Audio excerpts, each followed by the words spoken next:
this afternoon, we testified at the Chicago Board of Education, giving them a solution, a temporary solution to their budget deficit. And it fell on deaf ears. We said, why don't you use funds generated by TIFs, tax increment finances, which last year generated over $826 million. The deficit this week, according to CPS, is $6 billion for them. So we're saying that there's $826 million. Do the math. Use that money that TIF has generated to balance the CPS budget. They will not touch it because, as we all know, TIFs is money used for the mayor's pet projects, and they will not touch it. They have a voting power as a member of the Joint Review Board to actually stop any new TIFs from being developed. And I said, have you exerted your power as a voting member of the Joint Review Board? No answer. And they're not going to push the mayor on getting that money to offset this budget. What they're going to do is continue to cut services, continue to put 37 children in one classroom. And then you ask, why the violence? Because we're not prioritizing education. And if we don't prioritize education, we're going to continue with the violence on the streets. Yes, ma'am. My name is Michael Brunson, and I am running on the core slate for recording secretary of the Chicago Teachers Union. And I'm here to let them know, that CPS knows, they've had it good for the last 10 years. With core is going to make a difference. We're going to do the hard work to make this school system work for our children. It's going to be all about the students.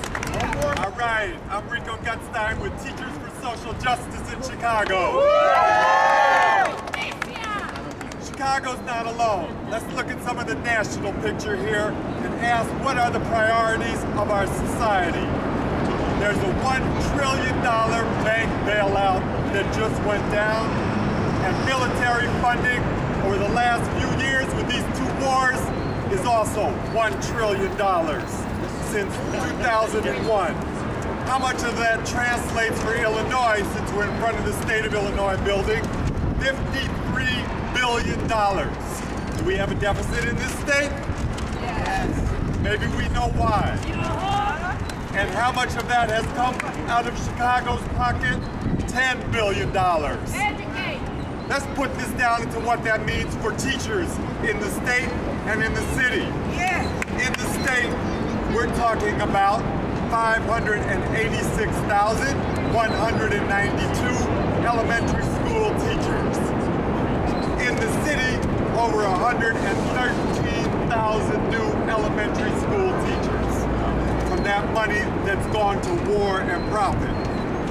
This year is the biggest amount of money to the education budget in the history of the U.S. Somewhere near $100 billion for Race to the Top and other federal money. But instead of funding teachers, smaller classes, resources, and programs, it's going to more testing and privatization, expanding charter schools, tying teachers' pay to test scores, closing schools, turning them over to private operators, and more data-driven programs to run classrooms and schools by remote. Why are we here at the state of Illinois today? If you were paying attention, you saw that Michelle Rhee, the chancellor of the Washington, D.C. school district, fired hundreds of teachers earlier this year, saying that they were busted, they were bankrupt, there was no money. What union members did in that district was they did a Freedom of Information request, and they found out that she was sitting on $34 million that somehow miraculously appeared after the fact. She lied. So what we have done on Monday of this week, we filed a Freedom of Information Act. The grassroots education movement demands that Huberman and Company at CPS release all budget communications, all memos, all internal meetings, all emails about what they're talking about exactly, so that we know. And we're also demanding that there are public hearings where that information is provided to teachers, parents, and students, the three groups that will be harmed by these decisions, so that we have a role to play in saying whether or not that deficit is actual or manufactured. So we are here today to deliver a letter to Lisa Madigan, our Attorney General, to ensure that CPS is in compliance with that Freedom of Information Act. Oftentimes, they ignore them. They don't provide the data that is required by state law. So we have to go into this building to get them to tell us the honest truth. And that's going to be saving classroom teachers. That's going to be saving our schools. So it's really important and vital. I think we should take all these folks here today who came out in your spare time, and let's go pay them a visit. What do you say?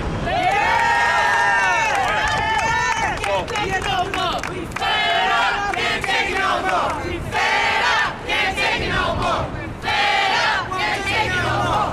Fed up. Put the money in the school. Put the money in the school.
They're going to come down to us.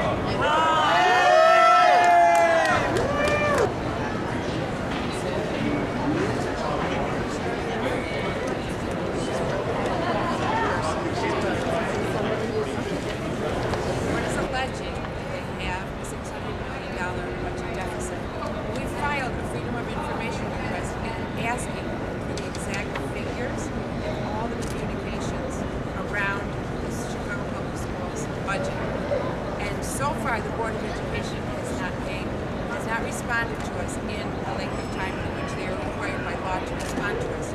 So we want to ask Attorney General Madigan if she would put the pressure on the Board of Education by giving you this letter. It includes the communications that we've already done with the Board of Education, and we are insisting that the state of Illinois take this very seriously, because what the Board of Education is telling our schools and our students and our parents is that they have to have a larger class size and really inferior education. So we wanted to give you this letter, and I wanted to ask anybody here if they had anything that they wanted to say to Lisa Madigan. When will we have a response? When will we be having any response of the knowledge that you're receiving this, and we're going to have some feedback in order for us to know what's happening with it? You know, when will we have a response? We'll take it to the Public Access Council and put it through our review process. Okay, how long, more or less, can you give us an idea how long does this take? We'll have to review the letter to see what's being requested and see how that falls into the statute. You don't have an idea, like a week, 2 weeks, 3 weeks, a year, 2 years? No, somewhere between 5 days and 60 days. 5? Can you repeat that? We didn't hear that. We want to hear that. How many days? So thank you very much. All right, 5 days, guys. 5 days. 5 days. Thank you. Back in the schools. Put the money back in the schools. Put the money back in the schools. Put the money back in the schools. What are we